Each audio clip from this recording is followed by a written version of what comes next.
Hello so welcome to this event. તો આપણે પહેલાંથી સ્ટાર્ટ કરીએ. તમે એક આરજે છો, તો તમારા જોબમાં ફન એક વર્ડ છે જે અમે લોકો ડિસ્ક્રાઈબ કરી શકીએ. તો તમે તમારા જોબમાં તમારો બેસ્ટ પાર્ટ શું છે જે તમે આમ બહુ એન્જોય કરો છો અને હંમેશા વેઇટ કરતા જ કે એવું કંઈક આવે? રોજ નવું કરવું અને કંઈક ક્રિએટિવ કરવું એ કદાચ મને એવું લાગે કે મારી જોબનો બેસ્ટ પાર્ટ છે. એટલે દરેકની નોકરીમાં એક દિવસ નવો જ હોય, હું એવું માનું છું. પણ મારે કેવું છે કે બે મારે સંભાળવાનું હોય. રેડિયો પણ હેન્ડલ કરવાનો છે અને સાથે વિડીયો પણ હેન્ડલ કરવાનો છે.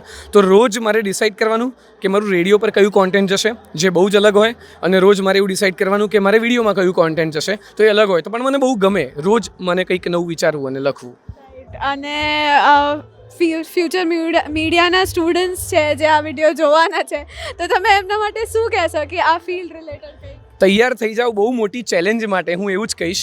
બિલકુલ ઇઝી નથી, બહુ જ મહેનત કરવાની છે. તમને એવું લાગે કે it is fun, of course it is fun. કામ કરવું પણ ગમે ને વિડીયો જોવો પણ ગમે, પણ તમારે બહુ જ મહેનત કરવી પડશે રેડિયોમાં કામ કરવા માટે, મીડિયામાં બીજે ક્યાંય કામ કરવા માટે. So it is not easy. જેમને ગમે છે, જેમને ચેલેન્જીસ લેવી ગમે છે ને, એ લોકો માટે આ ફિલ્ડમાં મતલબ બધું જ છે. Thank you very much sir for